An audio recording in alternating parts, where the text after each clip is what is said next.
Assalomu alaykum, hurmatli ishqiboz. Infotime kanaliga xush kelibsiz. Bugungi yangiliklarni o'qishni boshladik. PSG Ryudigerni sotib olmoqchi. Fransiyaning PSG klubi Madridning Real jamoasi himoyachisi Antonio Ryudigerga qiziqish bildirmoqda. Bu haqda El Nacional nashri xabar berdi. Manbaga ko'ra, parijliklar 32 yoshli germaniyalik futbolchini yozda erkin agent sifatida o'z safiga qo'shib olishni maqsad qilgan. Qayd etilishicha, PSG rahbariyati yosh tarkibli jamoaga kiyinish xonasida tajribali yetakchi zarur. Ryudigerni aynan shunday futbolchi rolida jamoaga taklif qilmoqchi. Shu bois unga Realdagilar yaxshiroq shartnoma taklif qilmoqchi. Ma'lumot uchun 2025-2026 yilgi mavsumda Ryudiger Real safida jami 7 ta uchrashuvda maydonga tushgan. Futbolchining klub bilan shartnomasi 2026-yil iyun oyi oxirigacha amal qiladi. Transfermarkt portali ma'lumotlariga ko'ra, uning bozor qiymati 12 million yevroni tashkil etadi. Marokash Afrika Millatlar Kubogidan 450 milliondan 1,2 milliard dollargacha daromad olishi mumkin. Bu haqda Al Arabiy telekanali xabar berdi. Manbaga ko'ra, turnirning o'tkazilishi mamlakat turizmiga ijobiy ta'sir ko'rsatadi. Xususan, Marokash qo'shimcha ravishda 500 mingdan 1 milliongacha xorijiy mehmonni qabul qiladi. Mehmonxona, transport, kafe va restoranlar daromadi 450 milliondan 1,2 milliard dollargacha oshishi kutilmoqda. Shuningdek, Marokash o'yinlar translyatsiyasi huquqlarini sotishdan 22,5 million dollar daromad oladi. Ommaviy axborot vositalari ma'lumotlariga ko'ra, Marokash Afrika Millatlar Kubogini o'tkazish uchun infratuzilmaga jami 16,3 milliard dollar sarflagan. Ushbu tayyorgarlik 2030-yilda bo'lib o'tadigan jahon chempionatini ham o'z ichiga olgan bo'lib, qurilgan stadionlardan mundialda ham foydalanadi. 2030-yilgi jahon chempionati bir vaqtning o'zida 3 ta davlat — Ispaniya, Portugaliya va Marokashda o'tkaziladi. Guruh bosqichi hamda play-off doirasidagi bir qancha uchrashuvlar ushbu mamlakatda o'tkazilishi ko'zda tutilgan. Ma'lumot uchun Afrika Millatlar Kubogi 22-dekabr dushanba kuni boshlandi. Turnir 2026-yilning 18-yanvarida yakunlanadi. Bruno Fernandes yana transfer bozorida asosiy muhokama mavzusiga aylandi. Xabarga ko'ra, Manchester United sardori kelasi yozgi transfer oynasi oldidan Real Madrid rahbariyati tomonidan ehtimoliy variantlardan biri sifatida ko'rilmoqda. Madrid klubi markaziy pozitsiya uchun yetakchi xususiyatga ega futbolchi izlamoqda. Shu nuqtai nazardan tajribali portugaliyalik yarim himoyachi qirollik klubi talabiga mos keladigan nomzod sifatida baholanmoqda. Hozirda Bruno Fernandes Real Madrid uchun real variant bo'lib qolmoqda.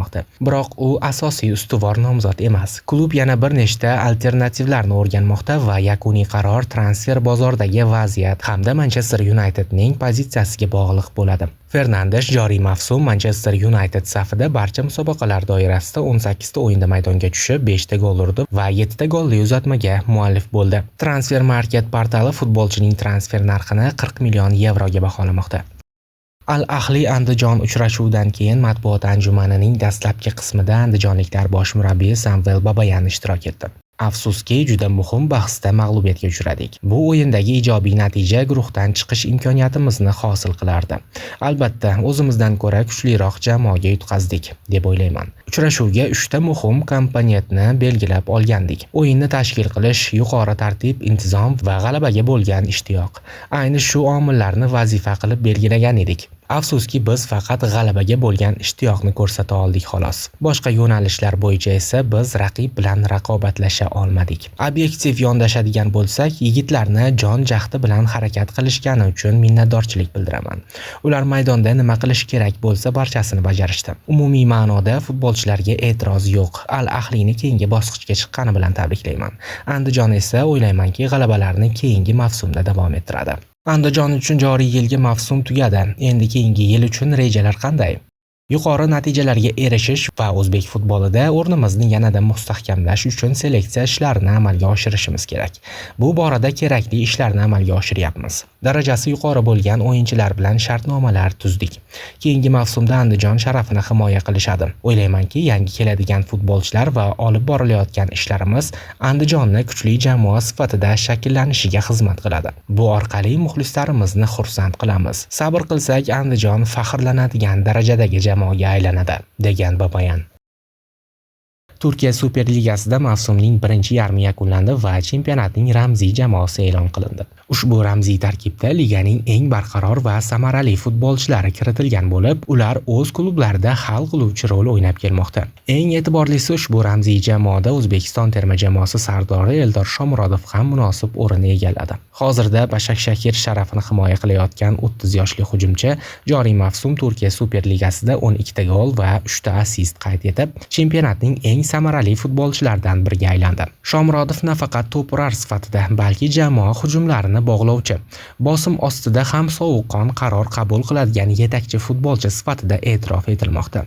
Uning harakatlari Başakşehirning yuqori o'rinlar uchun kurashishda muhim omil bo'lib xizmat qilmoqda. Rasmda keltirilgan ramziy tarkibda Turkiyaning yetakchi klublari Galatasaray, Fenerbahçe, Trabzonspor, Göztepe, Gaziantep futbolchilari jamlangan. Bu esa chempionatdagi raqobat darajasi naqadar yuqori ekanini yana bir bor ko'rsatadi. Eldor Shomurodovning ushbu ramziy jamoaga kiritilishi o'zbek futboli uchun ham katta yutuq bo'lib, u nafaqat klub miqyosida, balki xalqaro maydonda ham O'zbekiston futboli obro'sini oshirib kelmoqda. Mavsumning ikkinchi yarmi oldinda, agar Shomurodov shu tempda davom etsa, u nafaqat ramziy jamoa, balki mavsum yakunida eng yaxshi hujumchi sovrini uchun ham jiddiy da'vogar bo'lishi mumkin.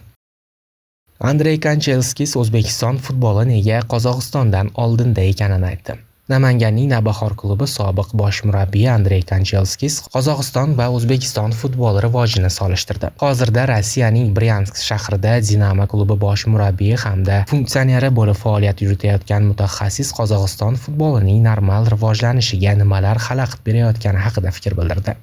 Qozog'iston bilan solishtirganda O'zbekiston futboli rivojlanishda juda katta qadam tashladi. Aynan O'zbekiston birinchi bo'lib jahon chempionatiga yo'l oldi. Abduqodir Husanov esa Angliya Premyer Ligasida o'ynamoqda. Qozog'istonda ham yaxshi futbolchilar bor, biroq u yerda futbolning normal rivojlanishiga to'sqinlik qilayotgan muammolar juda ko'p. O'zbekistondagi infratuzilma sobiq Sovet hududidagi eng yaxshisi hisoblanadi. Bu yerga futbolni tushunadigan mutaxassislar keldi. Infratuzilma rivojlantirildi. Bolalar va o'smirlar futbolga sarmoya kiritildi. O'zbekistonda ishlash menga juda yoqqan. U yerda hamma futbolni rivojlantirishdan manfaatdor. Qozog'istonda boshqacha. Biz biror tashabbus bilan chiqsak, ayrimlar infratuzilmani o'zimiz bilan olib ketamiz deb o'ylaydi. Buning nima keragi bor degan savollar beriladi. Maydonlar sifati masalasiga kelsak, u yerda futbol o'ynash deyarli imkonsiz. Sun'iy maydonlar futbolni barbod qiladi. Masalan, Qo'stanayda 2 ta maydon bor. Biri tabiiy, biri usti yopiq sun'iy. Bilamanki, mamlakatda stadionlar qurish rejalashtirilgan. Bittasi allaqachon foydalanishga topshirilgan, ammo keyinchi qog'ozda xohlagancha narsa qurish mumkin. Shunga qaramay, terma jamoa va Qayratning natijalari tufayli Qozog'istonda futbolga qiziqish oshganini inkor etib bo'lmaydi, dedi mutaxassis Ace News KZ nashriga bergan intervyusida. Siz nima deb o'ylaysiz, qadrli ishqiboz? Fikringizni izohlar bo'limiga yozib qoldiring. Kanalimizga obuna bo'lishni va like bosishni unutmang.